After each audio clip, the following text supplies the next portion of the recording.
I'm Mr. MegaManFan, and welcome back to Genesis Does. This week is a very special episode, the worst of Genesis Does.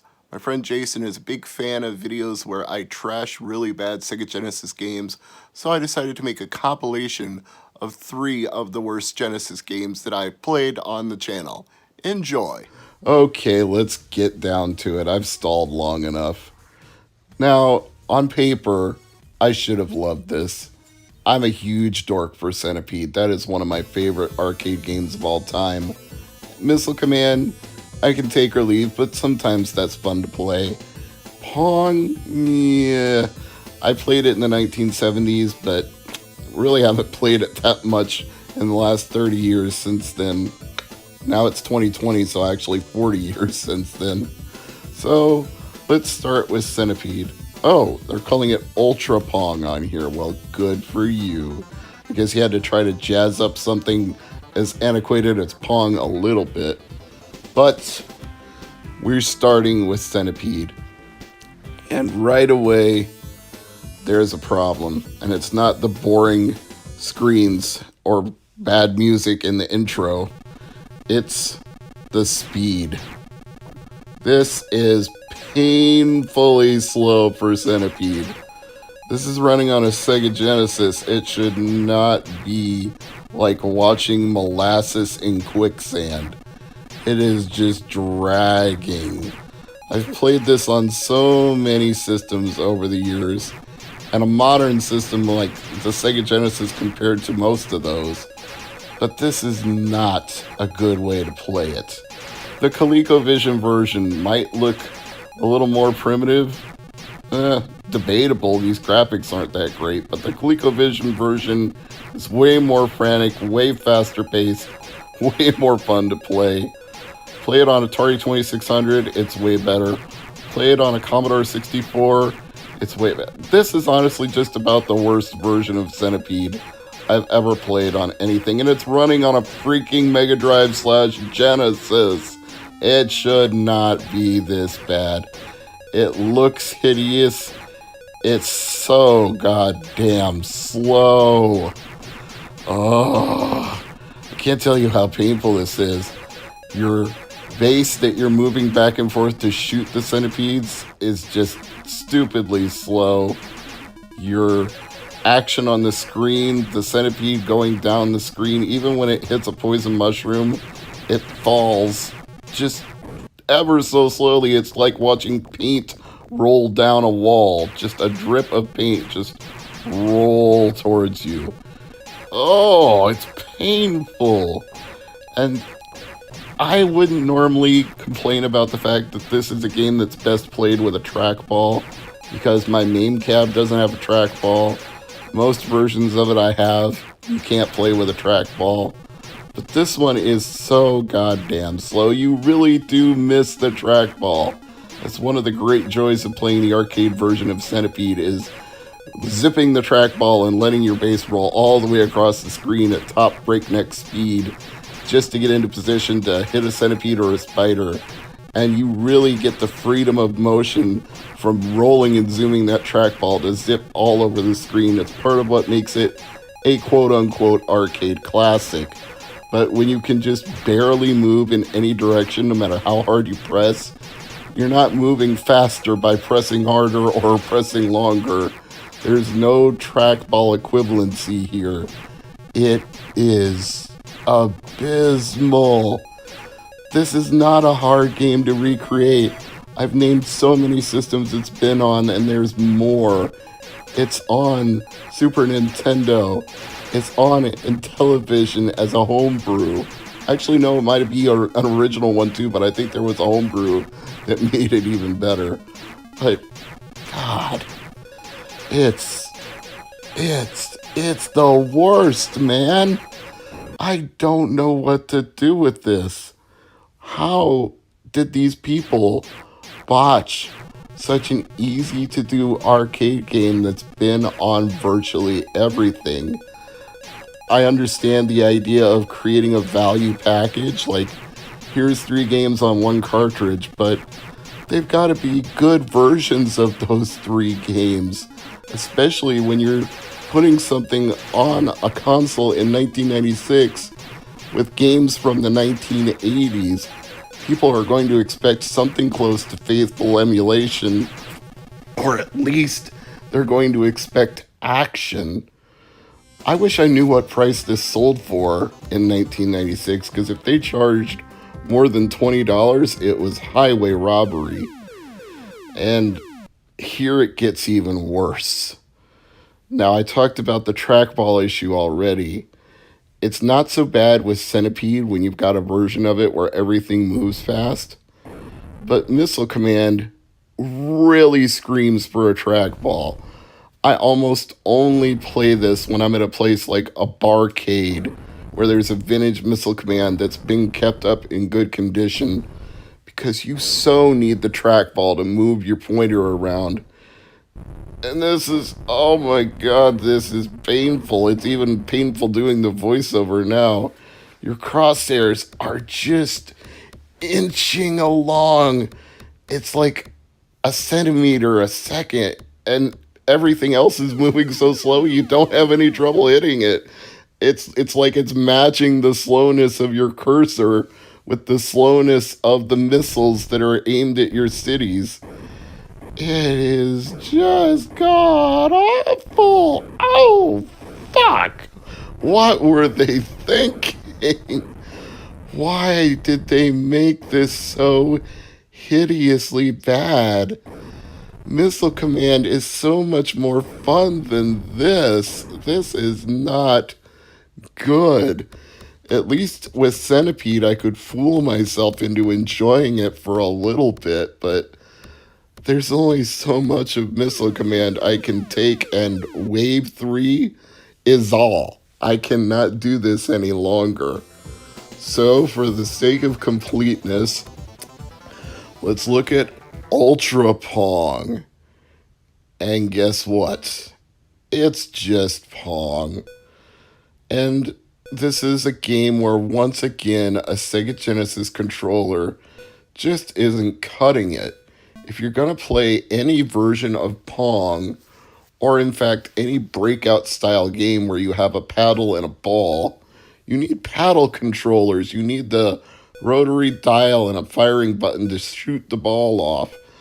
Even Arkanoid is better on the Nintendo when you have the actual Taito controller and you're not using a D-pad and A and B buttons. You need the Arkanoid controller to really play that game well, and you really need paddle controllers to play Pong well, and this isn't it. That ain't it, Chief. Well, just for whatever the fuck, we're gonna try the Sega versions. I don't have much hope for this, but maybe it's better than the classic version? I don't know. Reviewers were not kind to this collection when it came out. They were mostly savage about the selection of games, but they should have been savage about how hideous this looks. This modernized version of Centipede, not any better. It's still slow, and now this garish green grass is obscuring things and making it worse. Avoid arcade classics, this ain't no good. The composers of the music are Fumito Tamiyama, Yoko Suzuki, and Shigenori Masako, and they are the best part of the game. The soundtrack is decent. I wouldn't call it memorable or remarkable, more like serviceable. That might as well describe this game as a whole. It is serviceable, not excellent, not great, just a serviceable platformer that just barely gets the job done. Even the protagonist looks like he is serviceable, as in you could either service him with parts because he's a cross between some sort of robot and duck, or because he's wearing a ball cap that looks like he would be filling you up with gas at a service station. Ding ding, Texaco. That reference may be way too obscure, I apologize about that. But always trust your car to the man with the star, and don't trust anything you see here, just like the bee in apartment 23. That's the first thing I'm going to tell you about Socket and why it can suck it, because it encourages you to go fast with the title High Speed Area, but don't trust it, because every time you start moving fast, you're going to crash into an enemy. Now, when Sonic crashes into enemies at a high speed, he's often in a ball form, so he doesn't get hurt by that because he can just bop the enemies as long as he's curled up or in that motion. Socket, on the other hand, has to shoot electricity, as you see here, and if he doesn't hit the enemy with electricity, it hurts. Not only that, you're losing electricity because you're this duck robot hybrid thing, so you have to be constantly collecting these electric bolts or little lightning bolts, whatever you choose to call them, to keep your power replenished. And if it runs low, you get this very annoying alarm that you'll hear later on in the playthrough. It goes woo, woo, woo, and the closer you get to death, the more annoying and faster it gets. Not exactly a charming aesthetic to the game. And another way that this could have been more like Sonic and been better is if you actually had the ability to ball and speed up. If you could crouch down and gain running speed and then get to run up hills like this, it would help so much. But you can't. You can't charge up your speed. You just have to figure out how to bounce your way from one bouncer to the next, and I hope you can finally make that jump and get over the top. If you could just crouch here and speed, it would save so much time. So they wanted to be like Sonic the Hedgehog, but instead of being a derivative game, it's just a badly designed game. And it's cheap in the level design too. As you can see, the bumpers kept knocking me back, and every time I would try to get momentum to jump over the bumper would knock me back again. I suppose one of the few clever things that I can say is that the start screen for every level has this pump that charges you up with electricity. It looks like a gas pump, but it's actually filling you up with electric juice. I kind of like that. Again, there are some things that aren't terrible about this game. The graphics, decent. The music, serviceable. The idea in concept, not horrible, but just barely serviceable in a way that if you had this game as a rental and you had to get your money's worth out of it, you'd keep playing it. If you got it for Christmas and you only had a few Sega Genesis games, you'd keep playing it. If, on the other hand, you had any other platform games, you would play them instead of this. You would play something better, like Rocket Knight Adventures, or Sonic the Hedgehog 3, or Gunstar Heroes. You would play something that was actually a lot more fun. Did I mention that when you bop into enemies, not only does it slow your momentum when you were trying to get up speed, it decreases your health, so you lose the electricity. And sometimes when you hit a spike, it's like up to half of the electricity that you had, which leads you to getting that wee wee wee alarm that much faster. And again, it's very cheap when you hit those spikes. Like, you're trying to get up speed because it's called high speed area, and then you're just going to hit the spikes because you were running fast and couldn't see what was in front of you. It teases you.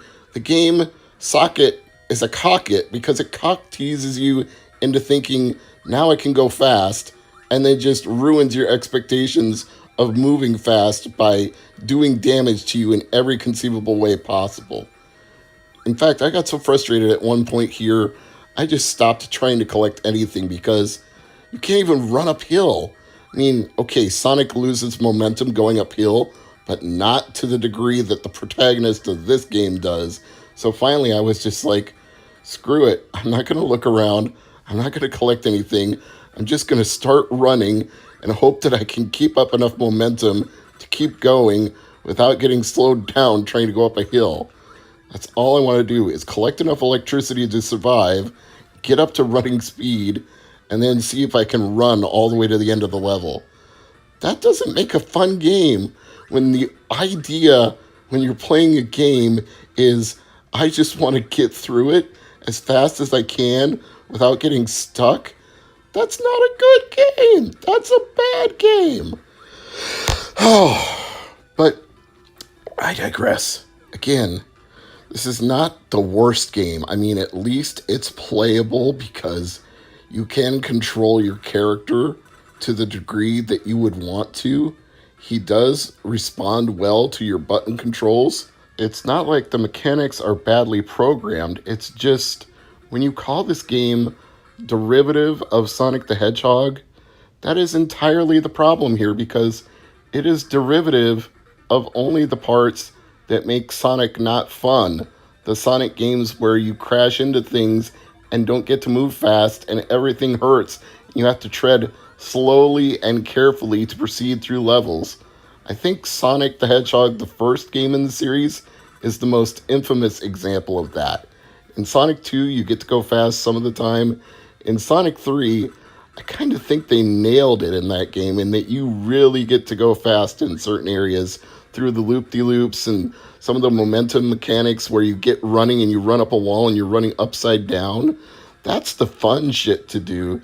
That's the stuff that really makes a Sonic game good, is when you can get up speed and go crazy running upside down and all around and loop-de-loop and through different areas, picking up rings, racking up extra lives, and then stopping to bop enemies here and there along the way. And the other thing that just makes this a badly derivative Sonic game is that in a Sonic game, if you went into a secret area like this, you would feel rewarded for it. You'd get to play a bonus game. You'd get some sort of thing that you wouldn't otherwise get to see. Here, it just feels like a dead end. It's like, okay, I got a 1-up and a checkpoint, and now what the heck do I do? How do I get out of here? I'm trying to jump, and I'm trying to land on the platform to jump out, and I just keep getting knocked back down. The level design, who approved the level design in this game? Again, more cheap spikes that just drain your health. And you would think, okay, if this is like a Sonic game, maybe I can jump into the wall, jump through the wall somewhere, because you can do that in parts of Sonic 3, for example. And you look around and you see this like cheese grater, but it takes you right back down to where you were. And then by accident, you'll discover you can go left. It's like I'm traversing through a platforming game by going left. And I realize that probably should be a thing in most games, but there are certain expectations that have been built up over the years, and if you're going to try to be inventive and different and subvert those expectations, you better make a damn fun game and reward people for screwing with them. Like, haha, see, now you're going left instead of right, but oh look, you get to do all this cool stuff. And this isn't cool. In fact, this became tedious very quickly because this checkpoint kept taking me back to the 1-up and forcing me to go back up through this area again. So it was like, I'm in some kind of purgatory right now where I can never truly get a game over because every time I die, I'll get taken back to this 1-up and I'll get an extra life and I'll have to do all of this over again. So I'm guessing that was a design choice because they wanted to keep this friendly for kids. But what appeal does this have to kids? Okay, this is another nitpick I'm going to make, but as long as I'm on a rant here, let me just go whole hog. Who is this designed to appeal to? This robotic duck-looking thing. There's no backstory, or if there is, I don't know what it is because I don't have the manual, and the Wikipedia entry is less than 100 words. I mean, there's no Socket the Duck cartoon. I don't think there's a Time Dominator first cartoon, or not one that I've ever heard of. Who was Vic Tokai thinking of? Did they think this is going to be our new mascot character? This is going to be our Bubsy? You don't want to be Bubsy. If you're going to be a mascot, you want to be Mario or Sonic. You don't want to be Bubsy. And I don't think anybody wants to be Socket. Can you see Socket costumes selling at the Halloween shop in October? I can't. Can you see Socket on a t-shirt? No. Can you see anybody wearing a Socket hat? Can you see anything about this that's marketable outside of it being a video game that's a platformer? Who is this appealing to? Who is this robotic duck-looking thing supposed to grab? Like, are you getting people who like Howard the Duck? I don't think they'd be into this.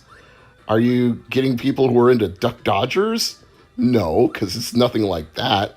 You can't even get Donald Duck. I mean, there's just nothing. It's mind-boggling to think they designed this character and thought it had some sort of niche. But the fact that there's only one socket game, at least one that I'm aware of, shows me that it was a colossal flop. In fact, if you look at the prices, if you go to some site like Price Charting, for example, and it commands like $30 complete and $60 to $80 new, I don't think that's because it's rare. I think that's because it just was such a flop that they didn't even make more. I think there's a low print run for this game, and it's obscure, and it's one of those games that's valuable, not because it's good, and not because it's in high demand, but because it was in low demand, so they cut their losses and didn't print more cartridges than they had to. But at least mercifully, I found my way to the boss of this first area, and despite being low on health and getting that stupid woo, woo, woo alarm, I managed to beat him.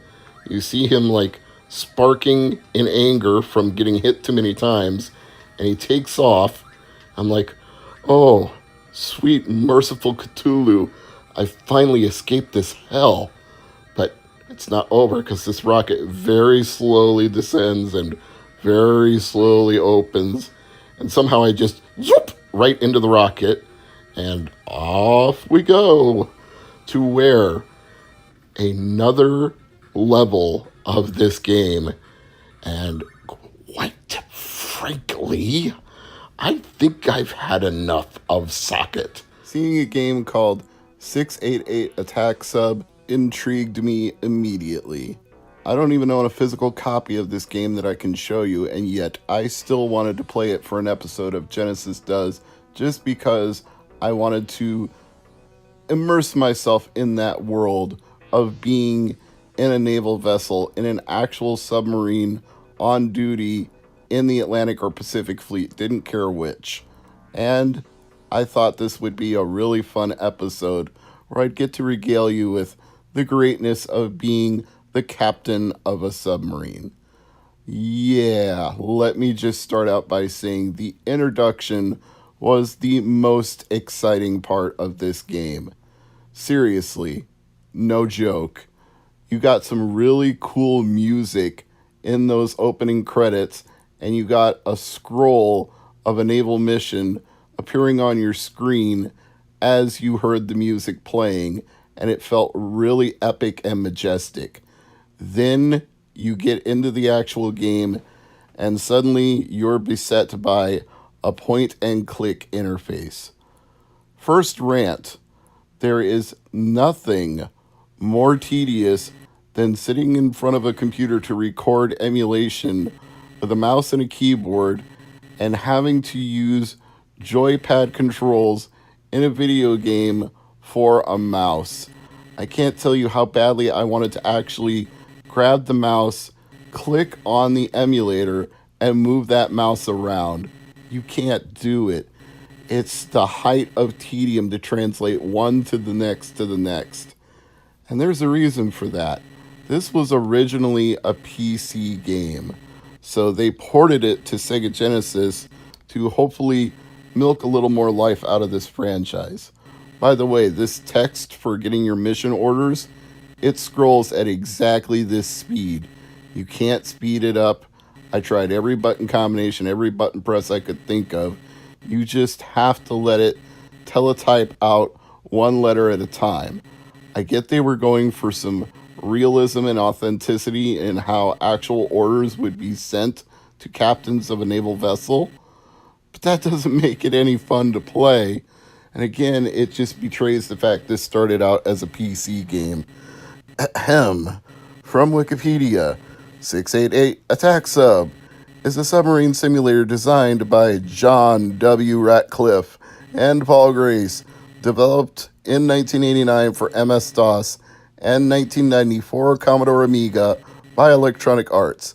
A Genesis version was released in 1991 and developed by Microprose. Now, given the emphasis on the name John W. Ratcliffe in the description, including a hyperlink to his name, I thought, oh great, This is somebody with actual naval experience. He's so famous that they have to use his middle initial to signify him. So I clicked on it to look him up.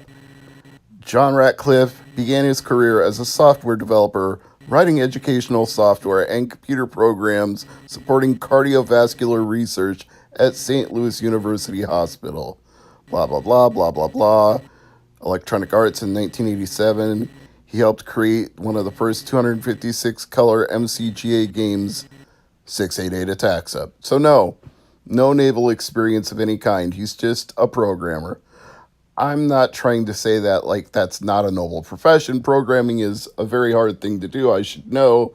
I took computer programming for a couple of years in college and switched tracks to journalism instead. Not saying journalism is any easier, but I'm saying I didn't want to spend my life as a coder. And now look, here I am in front of a computer anyway, doing YouTube videos, so it just all came full circle no matter what. The point is, I thought the name John W. Ratcliffe would be somebody equivalent to a lifetime captain who had wealth of experience and could share that experience with the programmers of 688 Attack Sub and give it a realistic feel. But instead, he is the programmer, and I'm sure he had to consult with somebody else because the tedium of this is too real. Which leads me to another rant. The difference between realistic and too real. Realistic would mean let's make it feel like you're a captain of a naval vessel.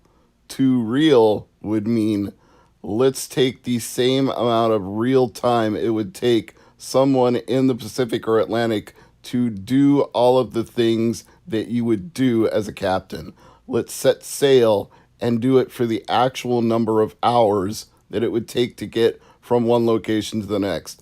Imagine turning on your Sega Genesis and pulling up 688 Attack Sub, and the first thing you have to do is set sail for the Faroe Islands, which is the first mission that I've got in this game. And then you had to leave your Genesis on for 3 days as your submarine made its way through the ocean depths and arrived at its destination. The only thing I can think of that would compare would be Desert Bus, and that was unreleased for a reason, even though Penn and Teller were trying to mock the idea of video games being too realistic, so they made it as realistic as they possibly could. The absolute sheer boredom of driving a bus at 45 miles an hour to Las Vegas. That's what 688 Attack Sub is. It doesn't take all that time, but it's just as tedious. And this interface is mind-numbing because there is no music, there is no action, and I'm trying so hard not to cuss up a storm right now because I wanted this to be good. Oh, it's painful. I was looking forward to this so much, and it's not just because my dad was in the Navy, it's because what kid doesn't grow up thinking about the excitement of a submarine, especially if you grew up in the Cold War era like I did, where the tensions between Russia and the United States led to things like the movie The Hunt for the Red October, where it was this idea that at any time conflict could spark off and these subs would be shooting nuclear missiles or torpedoes or dropping depth charges or attacking each other. It was just a constant heightened state of tension that was palpable. You could feel it on your skin. And this game has none of that. Not a lick. There's no excitement at all. Even some background music during the actual game, the same music from the opening credits, would have been so helpful. And you're not doing anything in any of these menus. You're not shooting at anything. You're not steering the submarine. You can plot a course for the submarine, but you can't actually control it. You can move the periscope up and down, but there's nothing to look at. You can go to the radio room and read your orders again. Oh